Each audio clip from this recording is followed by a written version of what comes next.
Welcome, Eastern Wake County. I'm Jessica Daniels Harrison, Mayor for the Town of Zebulon. And my name is Heather Louise Finch. I'm the Communications Director for the Town of Zebulon. Thank you for being with us here today.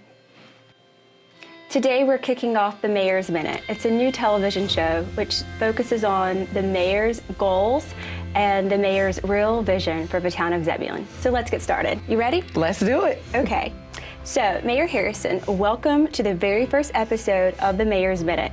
How does it feel to be sitting here today as Zebulon's mayor, and what excites you the most about this new chapter for our town?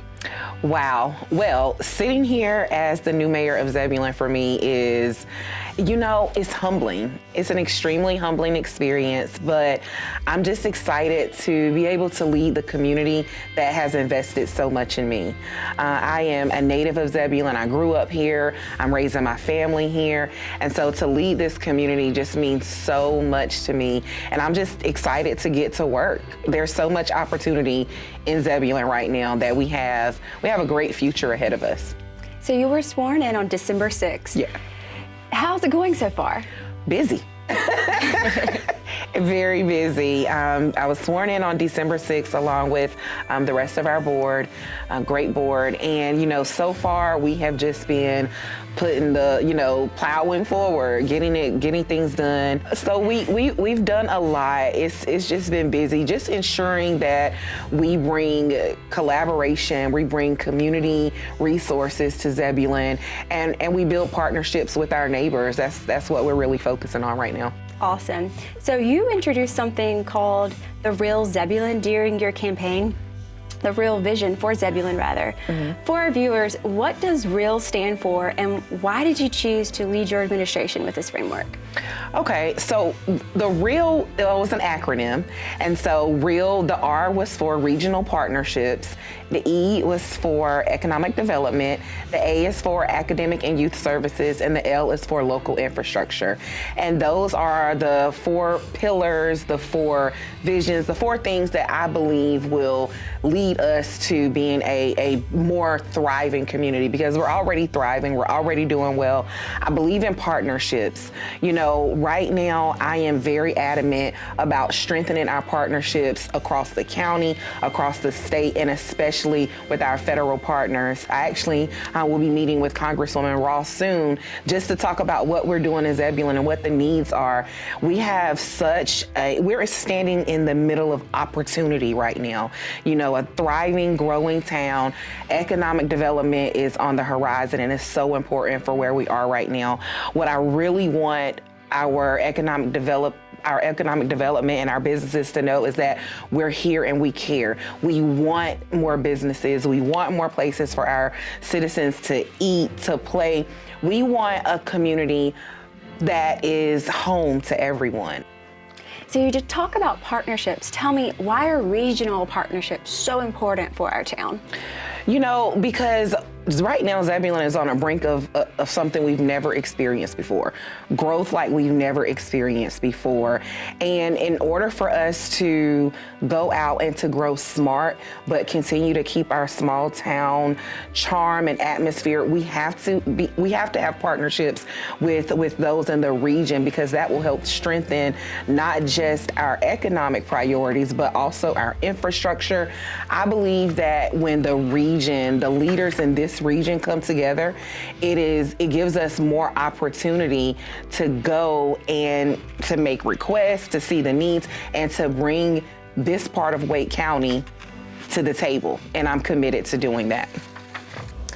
Hi everyone, and welcome to the Mayor's Minute. I am Jessica D. Harrison, Mayor of the Town of Zebulon, and I'm here today with Mr. Andrew Jernigan, owner of Jernigan's Furniture Store here in the heart of downtown Zebulon.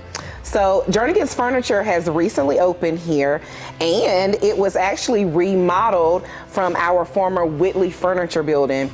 So Andrew, can you tell us what inspired you to get this location here in Zebulon? Oh gosh, try and keep it short. Jernigan's are not known for that.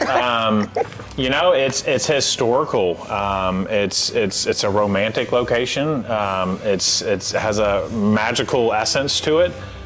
Its legacy is second to none, and I'm not referring to Zebulon or even Eastern North Carolina. In my industry, the entire furniture industry nationwide, Whitley's was one of the most prestigious, amazing, important, historical figures on the landscape. Wow. That just had a reputation that was second to none. Yeah. So you spoke about, the romantic feeling, the history. I have a little history. My grandfather worked for Whitley Galleries for over 20 years. That's amazing. And so as I think about the history of this building and my history in this building, what ways did you incorporate and you keep that feeling and the structure? How did you incorporate the old Whitley building into what we see here today? Sure, that's a great question. Also, right off the bat, I think that's a great homage to the quality of the organization that was here previously, i.e. Whitley's. The fact that no one stays anywhere for 20 years anymore, right? Yeah. I mean, it's amazing. We have people come in every day. They're like, yeah, my so-and-so worked here for 20 or 30 or 40 years. I'm like, God, these people are awesome. That's amazing. It's a fantastic question. Our goal with this renovation was to try and bring the building back to its original beauty and glory. We could see that it had amazing bones. Mm-hmm. It just needed some love and some energy poured into it.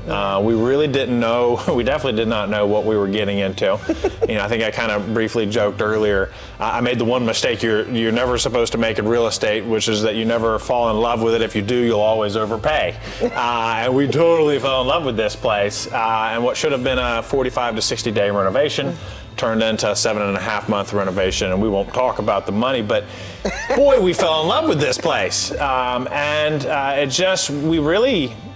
a plan, but the building's so old, right? As you start chipping away at something and you find something different, so your plan is constantly changing. What do we do based on what we've found?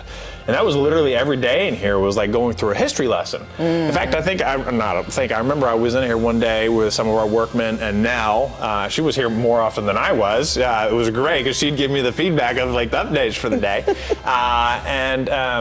We were like ripping away a wall, and behind this wall, multiple layers of this wall, there was this like solid mahogany checkout counter. Oh. And she's like, oh my God, right? I worked here for 42 years and I never knew that was back there. Wow. And that was literally it was this like Antiques Roadshow experience every day being in here, seeing everything. But at the end of the day, the overhead goal was just to bring the building back to its original beauty. And that's why we took off all the layers and dialed it back to the beautiful industrial brick walls. We wanted to get these gorgeous windows open. That's the best, and one of the best parts about this building, in my opinion. In fact, it's got double wraparound windows. Mm-hmm. For someone in my industry where we focus on style and color and like half a shade off here or there can make something totally different what you see in here versus a customer's home, there's no replacement for natural light. No. So we had to open these things up. And you've seen it even just since you've been up here. Forget the furniture, just the view down Main Street from it is just, it's romantic. The whole thing's very romantic. Well, thank you. This building is the fabric. It's in the fabric of our community. So, anytime a new business owner comes into our community and they appreciate the history that our buildings and that our community has, we really appreciate that. And so as we talk about the history of this building, what made you say, I want to get this back to its original state, as a part of downtown, the history of our town? What about it? What about that made you say, this is the way it needs to look? Because I love it in here. As I was coming upstairs, I was thinking, I told my husband, I said, I want to have a party in here, like a really nice. I wanted to live here. I wanted a big condo flat up here. Yeah, right? It's beautiful. So tell us about that. Yeah, so I think that goes back a really long ways. So Jernigan's original home was started, as far as a furniture company, was started in downtown Goldsboro in 1924. I don't know why I've always loved downtowns. Your experience has been great. If you had to give advice to a business owner who was thinking about coming to Zebulon or expanding their business to Zebulon, what are some of the things that you would say to that person? Call me. I'm always right now either between the Goldsboro or Zebulon location. Tell them, who you are and why you're calling, I'd be happy to walk you through that. I can tell you that our experience has been nothing but fabulous, both with the on the consumer side of things. A lot of people are scared about going in downtowns due to traffic. Right? These are real business things that we have to look at. We're putting our business plans together so we can try and not fail. And there is a reason why 95% of all businesses fail in the first 5 years, right? And that's one of the big things we got to look at. But I would tell you, call me. I would say, at least in Zebulon, don't worry about it. We haven't even really told people we're open yet. We're not even doing our ribbon cutting until February 20th at 1 p.m. on a Friday. That's right. The town's just in general awesome. The town has been very welcoming. I think that's really important, right? There are organizations or municipalities that are known for being anti-business, anti-growth. Yeah. And I can say this town is not like that. They have been, hey, how can we help you at every turn?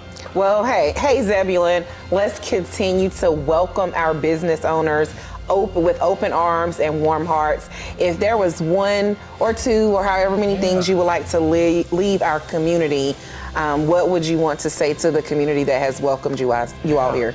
I mean, really just thank you. Like, we're really appreciative to be here. It's been great, a big core foundation of who and what we are. We are a fourth generation family-owned business. We're 102 years in business now. We focus on the old core principles of good quality, exceptional service. There's nothing we won't do or spend in order to make sure everything is always right for our people we love. The only reason we're here is because of our customers, and we take that with a very powerful notion. But as part of that is about supporting local, right? So whenever we move into a new location, we want to get involved. We want to support wherever we're at. I've got sign companies in Goldsboro. I've got sign companies in Smithfield. But when we came to Zebulon, my first question was hey, do you have a local sign company that we can go to and support? So now we're using another downtown business right down the street that's got our sign in production. We're so excited for it to go up. Hopefully it'll be up by the ribbon cutting. But again, we patron the local businesses every single day, and already getting involved with the chambers, or start working on the nonprofits that we can partner with and give back to. It's a really important part of who we are, right? Is to give back to the people who support you. Absolutely. That's so important. Yeah. Leave any and all dollars in the community. We are so grateful to have you in our community, and we look forward to continuing the work, to partnering with you, and just having you a part of our community. Thank you so much. Thank you for coming today, and thank you for your job and what you do. Yes. It really is. It's just, we need more people that are willing to get involved, put themselves out there. And as I said, politics can be a thankless job. You do it for nothing, little to nothing. And I just thank you for stepping up. Absolutely. Thank you. Thank you.